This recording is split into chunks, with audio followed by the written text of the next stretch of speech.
ونصلي على رسوله الكريم ثم بعد. Okay. We express our praise and gratitude to Allah Ta'ala, and we seek blessings upon the Prophet Sallallahu Alaihi Wasallam. So this last key point we're making is about the word deen meaning transaction. And so every system of life, whether we call it capitalism, Christianity, Judaism, every system of life gives you answers, intentionally or unintentionally, on how to interact. So Islam, as a system, as a deen, gives its prescriptions on how to interact with Allah Ta'ala, how to interact with the world around you, how to interact with yourself. So the first half is Allah Ta'ala in relationship to us. The second half of the surah is us in relationship to Allah Ta'ala. The first half is Allah Ta'ala in relationship to us. Second half is us in relationship to Allah Ta'ala. Yes? Are you saying deen is interaction then, or transaction? Both. But, okay, so the word for debt is dain, comes from the same root word. Okay. So interaction, transaction, but primarily transaction. So, but think of interaction as a form of transaction, right? Yeah. Two people are talking to each other is a transaction. Right. I say salam, that person says salam. Right? Okay. So, إِيَّاكَ نَعْبُدُ وَإِيَّاكَ نَسْتَعِينُ. A couple points. نَعْبُدُ, or ibadah, we've translated before. The loose translation would be worship. Okay? And so, how did we translate worship? Anybody remember? Extreme form. Oh man, I was just about to say epic fail. Okay, so what is ibadah? Ibadah is to whom you give your most extreme love to. We said when you love your beloved, your spouse, your child, what have you, you might change yourself, your beloved, you will value what they value, you want to be in their company, so forth and so on. Deeper than that is to adore. This is sort of like the wife of the Aziz with Yusuf alayhi salam. And then deeper than that is ibadah, is worship, where you surrender completely, voluntarily, lovingly. Okay? This is ibadah. So na'budu, we're saying, to you we worship, to you we do ibadah. Now this form, it says iyyaka na'budu. Okay, this is a subtle point in the Arabic. If I just translated this as to you I worship, it would be na'buduka. Okay? When it says iyyaka na'budu, it means I worship you alone. Okay? And then it goes further. Think about the consequences. There's 4 built-in meanings here. Every time I say iyyaka na'budu, I'm saying 4 things, because that Arabic form is present and future. Okay? We call this mudari. It's present and future. So it means what? You do I worship. You, Allah Ta'ala, do I worship. You, I will worship. Okay? So present and future. And then we said iyyaka, so it's only you. I do not worship anyone else. I will not worship anyone else. It's 4 meanings built in right to that line. I worship you.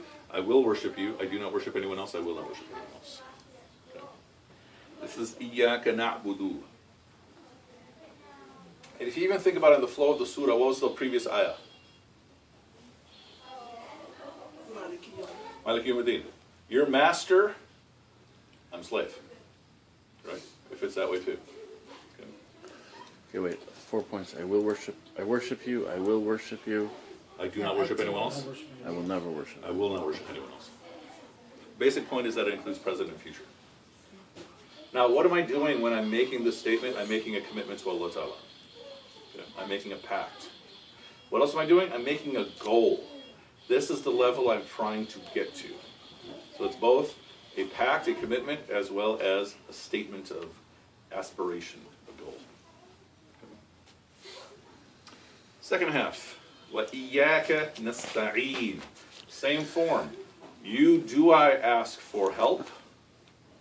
I will ask help from you. I do not ask help from anyone else. I will not ask help from anyone else. So both of those go together. I'm saying I surrender to you, Allah Ta'ala, so it follows that I'm going to turn to you for help. Right? It makes sense. But now here's the question. If I'm saying this so categorically, I'm not going to ask help from anyone else. Am I, for example, allowed to ask a physician, for help? If I'm sick, am I allowed, for example, if I have a car problem, to ask a mechanic? If I'm saying here categorically, I don't ask help from anyone else. What's the answer? Those people are the means to his Exactly. Okay. Okay. And you don't rely in the end to anyone else. Okay? Yeah, it's a combination of that. Like, if you're sick, it's not only like the doctor's medicine that's going to make you better. You have to like pray to Allah. Okay, okay. I think it's Yeah, again but- just a distinguishing of the source and the means. Okay. So if you think that the means is the source, then you've lost the point of it.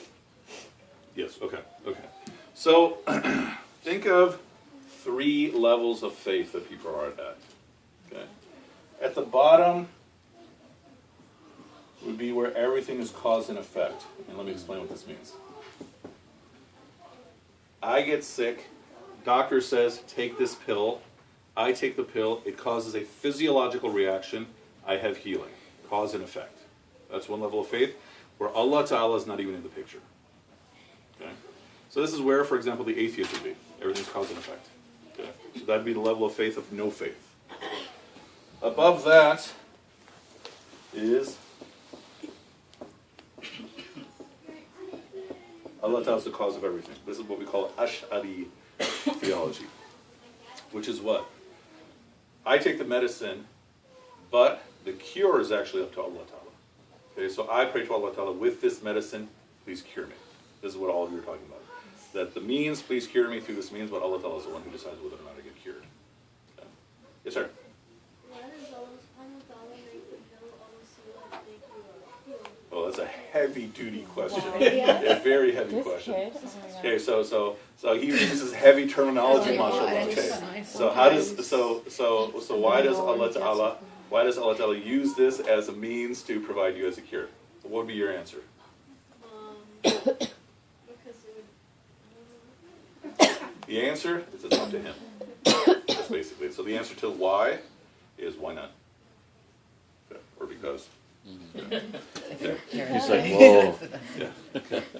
So I I'm just like, threw the whoa. mind blow back to him. Okay. Okay.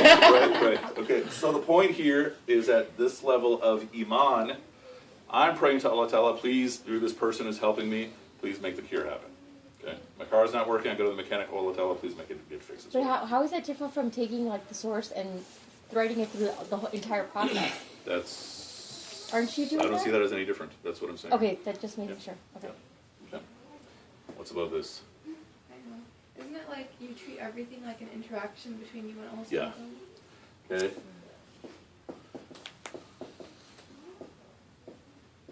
So this is a person, when he or she is sick, makes the right dua, cure.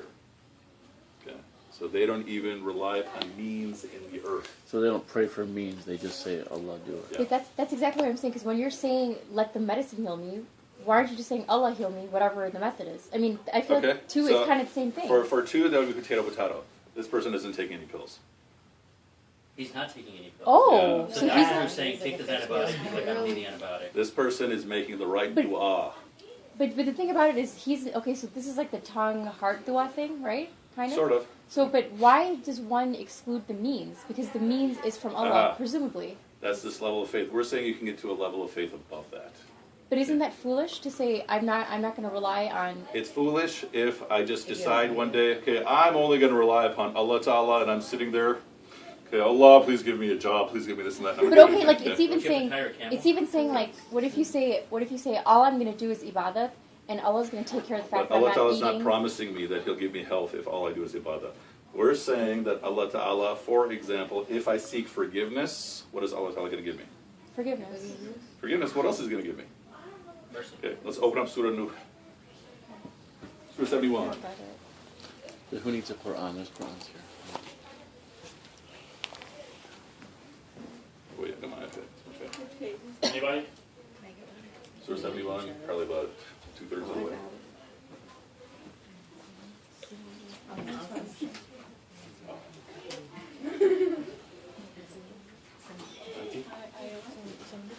Let me find it.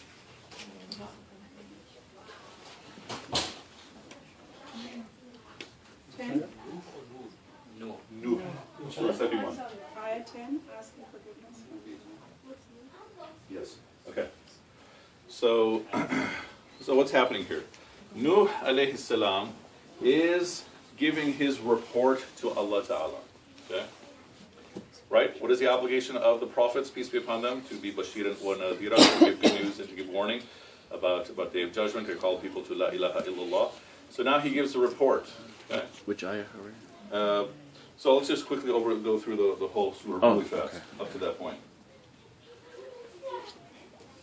So, ayah 1, somebody saying something? Okay. So ayah 1, Nuh alayhi salam is saying to his people, or we sent Nuh saying to his people, warn your people before doom comes to them. And then he says, ayah 2, O my people, I'm a plain warner to you, serve Allah, keep your duty to him, have taqwa, obey me. He will forgive you of your sins until a particular time, and when that time comes, you cannot delay it. Then ayah 5, he begins his report. I've called the people night and day, but when I called them, it added nothing but their own rebellion. Okay? And then when I would speak to them, they would stick their fingers in their ears and cover themselves, okay, and hide behind pride. Okay? This is what happens when you start talking to people about deen. Ayah 8, I talked to them out loud. Ayah 9, I made public proclamation. I've even talked to them privately. And then, ayah 10, I said, seek forgiveness from Allah. He is ever forgiving. And then what will you get? He will let loose the sky for you full of rain. Okay? And he will help you with wealth and sons and assign to you gardens. Okay? And then, why on earth would you not do this? And then there's more to that. What is the lesson that's taken from this? When I seek forgiveness from Allah Ta'ala, I'm not only seeking forgiveness, okay? I'm seeking forgiveness for my sins, but a gift that Allah Ta'ala will give me in response, is help me in my dunya. Okay? So they got the rain, but that's because they rejected, they got the other rain, right? Instead of getting the rain that would help them, they got the rain that destroyed them. Okay? So the point here being that if I'm seeking more rizq, I seek forgiveness of Allah.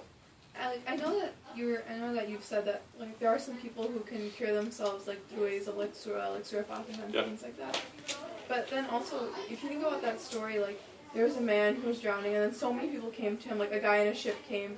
He was like, "Oh, here, let me help you." Yeah, he's like, "No, I'm waiting for God." Yeah, exactly. So I mean, what's like the balance between those two? So this level, I mean, there's a line in terms of iman. There's a line between delusion and actual iman, right? What's the real test? Am I obeying Allah Ta'ala? Okay. So, but you can reach a point when all the material that I'm speaking about, it's there in all these books. Okay? That you recite this, you get this. You recite this, you get this. Right? For example, you recite a very simple point is what do you get when you do salawat on the Prophet, peace upon him? What happens? Yeah, you get 10 back, right? And there are prescriptions. This is in the realm of tazkiyah. That if you recite this, okay, then you'll get this, right? If you recite that, you'll get that, okay? And so the point is that you can get to that point in your iman when you need to recite the proper dua. It's not like, okay, oh Allah, please cure me, right? You have a proper dua for the proper illness.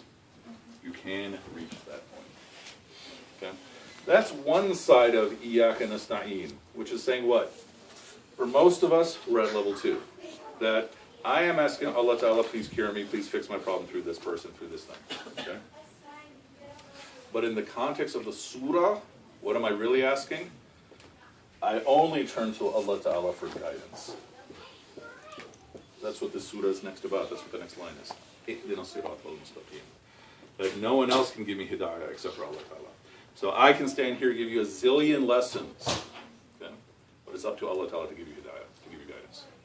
You know what's confusing is if you're attributing everything to Allah subhanahu wa ta'ala, like how can you, like I almost feel like you can't have a true relationship with anything. I don't know, it's just confusing to me because then it's like if you love your child, am I making any sense? I'm probably not I think I know where you're going, but make your whole point. So I guess I'm just saying that like can you have a true love for that object without like defying your obedience to Allah or your relationship to Allah and vice versa. So would you say that like you depend on the child to like if you say I don't know if you're married to someone or you have a friend and you love them and they disappoint you, like shouldn't it not disappoint you? Like shouldn't you not have that attachment? Okay. So would you say the Prophet, peace be upon him, if this is a real level, that the Prophet would be at this level? Yeah. Yes. Okay, did he have the relationship of that type of love with Fatima, his daughter? Yeah, I would say so. So yeah, the answer is it's definitely possible, right? it's hard to conceive. But then you can say then the only thing that you should love is Allah subhanahu wa ta'ala. So if He gives you something, No, that love should only go back to Your Allah subhanahu wa ta'ala. primary love is Allah Ta'ala, right? From which your love from everything else then emanates. So you have the person who's working in the community. Okay? So we talked, for example, about that activist who gets worn out. That activist who's just serving, and they don't do any self-care and everything, they get complete burnout. Okay? A level above that is the person who is serving as an act of obedience to Allah Ta'ala. Okay, so And a level above that is the person who sees these are all Allah Ta'ala's creations. Because I love Allah Ta'ala, I love His creation. So I guess I'm just saying, like, say there's like an old couple, okay? I'm like I'm not going to ask you what your definition of old is, but keep going. like I don't know. So like they're like Let's say people, 200 years old. and so say that like one of them dies and the other one's like, what am I going to do without them? You know? So is that like a lack of faith? Like you only should need Allah Lack subhanahu wa of ta'ala. faith. The prophet, Because you're relying on that person, Yeah, though. I see your point totally. But did the prophet, peace be upon him, did he miss Khadija, radiallahu anha, after she died? Sure. Right? Because we're only supposed to mourn 3 days, right? I just feel like it So did he contradicts miss her itself, beyond 3 you know? days? Like that whole year was the year of sorrow, right? Okay, whole year of sorrow. He missed her for years after, right? And so what we're actually talking about, this is hard to fathom, where you're actually getting deeper into your attachment to the world, right? Because what this sounds like is I'm disconnected from everything. No, I'm even more attached through Allah Ta'ala to everything, because all of this is the creation of Allah Ta'ala, right? So my love for the people that I love is even deeper, okay? Because, yeah, it sounds like, well, if I'm only loving Allah Ta'ala, then I have no space for everyone else. No, it's because Allah Ta'ala But is... what about the asking for help and dependency thing? That's what I have a problem with. Because if you feel hopeless without that means, you know, if you feel hopeless, That's not what we're saying either, right? This person, okay, if I ask Allah Ta'ala, I make this dua to cure me, right? And somebody comes along, drops a bag of food. Do I say no? in 2 you don't, but then in 1 you do. No, because what is Maryam alayhi salam? So Maryam alayhi salam, she's there by herself, right? Zakaria, Prophet Zakaria comes to her to give her food. She already has food. Where'd you get this from? Allah Ta'ala provided it for me. Where did the food physically come from? Maybe Allah Ta'ala had someone drop it off, right? See what I'm saying? There's a subtle So difference what about here. 1? I guess I just don't understand 1. So here, Allah Ta'ala might manifest it through means. Okay? But I'm not turning to the means first. I'm turning purely to Allah Ta'ala. And my whole interaction with everything is I'm interacting with Allah Ta'ala through everything here. Do you really think that people are saying, like, oh, Allah subhanahu wa ta'ala, let this thing produce this result? Or people I think people are saying, Allah subhanahu wa ta'ala, give me this result, however the means I is. think both are true. Isn't like number 2 more like after the fact? You think about it, oh, okay, this is Allah. Well, now we're getting to like semantics. Yeah. The key thing for our purposes, right, is its increased reliance upon Allah Ta'ala. Right? That's what each of these three is. Right? Well, we're gonna. I mean, this is a long conversation. We're gonna hash out further and further. Okay, somebody else back here was raising a hand. I think if you take it, see the separation between 2 and 1 for me is I remember hearing the story of a very religious person whose son had passed away, you know, and they were mourning for such a long time, and you know, they obviously loved their son, and whatever, he kid got into a car accident at a tender age and passed away. And so then the realization for him was that, you know, that the son was a mercy to me in my life, and that when he passed away, Allah subhanahu wa ta'ala gave me this gift. The son belonged to Allah, Sure. and then he allowed me to enjoy my life with the son for a period of time, and then he went back to Allah, right? So instead, even the mercies that you get, a wife, you know, kids, a job, house, car, all of these things are, you know, you have, if you have that number 1, you realize that all of these are manifestations of a mercy that Allah has given you, and a lack thereof is you can't feel that you accomplished it, that it was actually from Allah and it just went back. Okay. Is that right? I would agree with all of that. And the point that Ifat is making is if my love is truly for Allah Ta'ala, I should not feel a sense of loss if I lose those things. That's what you're basically saying. I'm saying a lot of different things, because I'm also talking about, like, when you pray for things, like I think, like, maybe when you're more of a child, like, you make an equivalent statement, like, having candy is going to make me feel good. You know what I mean? But then I think like in our maturity, we recognize that it's not the candy that we're seeking the happiness. Okay. So we ask for happiness, and then we accept the means of it. Okay. Okay. That's all. So I'm just saying, like 2 and 1, they're kind of, I don't know. They're not. They're not the They're- same, but I don't think people are at 2. I think people are at 1 though. No, they're not. One is very different. But we'll come back to this because this is the point we're going to be touching. We're going to be retouching each other. Okay, we're going to 8 or 8:30. 8 o'clock, right? 8. Okay. As long as you can. Okay, say. very quickly. So we're saying the other side is that who am I only asking Allah Ta'ala for? In the context of the surah, it's hidayah, it's guidance. Okay. So this brings me to the next line. Guide us on the straight path. Ihdina sirat wal mustaqim. Okay. This whole surah effectively is a dua. Right? Who's speaking here? To whom? Obviously this is the words of Allah Ta'ala to the Prophet, peace be upon him. Looking at the surah, who's speaking to whom? Allah speaking to all of us. But look at the text. Who's speaking to whom? Oh, well, this particular ayah, that's one that we're We asking in this surah are speaking to Allah Ta'ala, right? He's giving us a script on how to then address Him. Yeah. So, guide us in a straight path. When you hear the term straight path, like referring to a map, what does that tell you? What are some things that it tells you? There's no detours. Okay, no detours, so it's direct. What else? It's easiest, Easiest, it's clear. What else? quickest. Quickest? It's ultimate. There's no question about it. Okay, yeah, what else? Yes, sir. That if you stray The from wasila that is... No, I'm sorry, go ahead. if you stray from it, there's always a way to go back. Heavy duty. Oh, yeah. that's- So not just if you stray from it, but if you stray, there's always a way to go That's back. MashaAllah. Okay. Okay. What else? Wow. MashaAllah. Seriously. What else? Easiest way. You have a clear destination. Every description that you just gave, imagine Islam that way. Okay?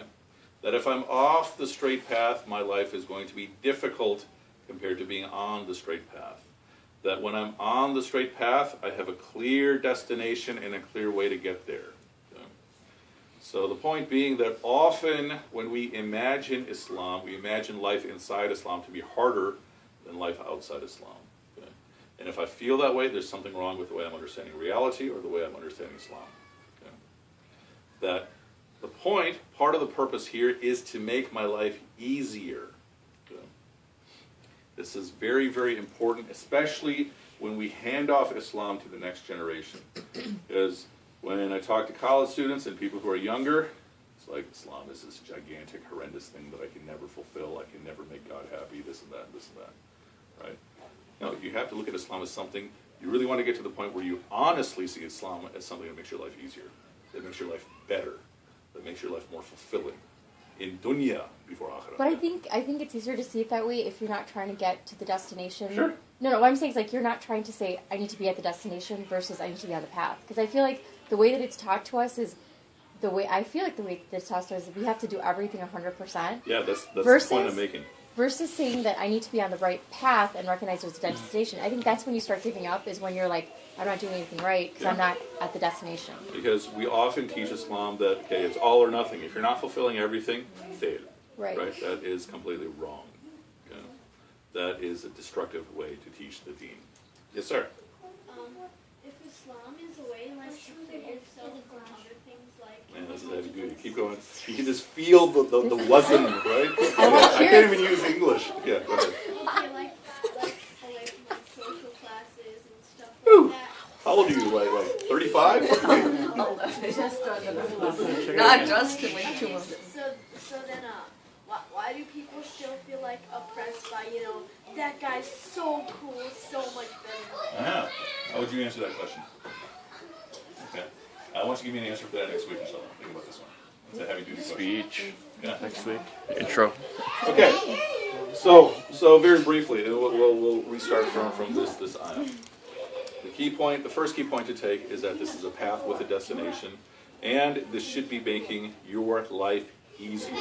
So I gave you the example of a hadith that we often read in a way that's not really wrong, but not really very healthy either, right? That the hadith of the Prophet, peace be upon him, that this world is paradise for the kuffar, prison for the believers. And how do we commonly understand that? Okay, I'm not allowed to do anything, therefore I'm in prison. Kafir is allowed to do everything. Okay? The actual point, this is paradise for the kuffar because their God is right in front of them. whether it's their nafs or what have you. It's prison for the believers. Why? Because it's preventing me from getting closer even to Allah Ta'ala. This is the point, right? So what am I saying here? That we already said how I imagine Allah Ta'ala will influence how I understand everything that happens. How I imagine the deen of Allah Ta'ala will create its whole alternate morality, okay, which might be way off what the Prophet, peace be upon him, was giving us. Wait, can you just repeat that? Sorry. Which part? That was like 30 sentences, yeah. The last sentence. Okay, how I understand Allah Ta'ala will influence how I understand whatever happens in my world, right? How I understand the deen of Allah Ta'ala, okay? If I understand it as a bunch of rules, if I understand it as rahmah, however I understand it, is going to then inform how I understand all the teachings, right? It's gonna inform how I understand all the hadith, all the ayahs. And this just goes back to the rahmah. Exactly, Okay. exactly. Got it. Yeah. So these are heavy points. So next time, inshallah, we'll continue with Ihdina as-siratal mustaqim. Any last questions or thoughts? I was just going to say one thing. It's interesting because when you look at that point, it's like the exact opposite. The point about the prison and the paradise thing is kind of almost the opposite, I think, because for somebody who is living for the dunya, there's never a state of peace, satisfaction, or happiness. There's always a chase, and somebody who's living for the akhirah and for Allah subhanahu wa ta'ala, like none of that stuff matters. They're not in that race. They're sort of at peace in the present. Does that make sense? Yes. So rather than being a prison, it's a place of peace because you're not here. You're actually somewhere else. This is the point that we'll be making when we talk about taqwa and people talk about the success that they have in dunya. And your last question, Scott. Yes, sir. I just want to make a comment that a lot of the comments that were made about being attached to spouses, to children, we have to remember we are human. And the emotions that have been given to us are the emotions that have been given to us by Allah subhanahu wa ta'ala. So we're made a certain way, and it's natural for us to feel a certain way. And there's nothing wrong with that. Sure. The Prophet ﷺ cried when his son died, and all these things. So we can't be hard on ourselves. We have to understand that these are the way humans are made. Yeah, I mean, so the basic point is the challenge is to figure out how to calibrate properly, right? So that, okay, what does it really mean that if all my love, my most extreme love is to Allah Ta'ala, what is the consequence of all that? And a lot of us, what you'll find is that we're kind of like, we're zeroing in. And as we learn more, we get closer and closer to ban. I found it. Any last question? I don't know who that is. Is that a song or is that crying? I don't know. Sounds like a... It's not even human, I don't think. Okay. سبحانك اللهم وبحمدك نشهد أن لا إله إلا أنت نستغفرك ونتوب إليك. سبحانك اللهم. Glory to you, O Allah. وبحمدك. Praise and gratitude are to you. نشهد أن لا إله إلا أنت. We bear witness there is no God but you. نستغفرك. We seek your forgiveness. ونتوب إليك. And we turn to you. سبحانك اللهم وبحمدك نشهد أن لا إله إلا أنت نستغفرك ونتوب إليك. Okay, may Allah reward you all.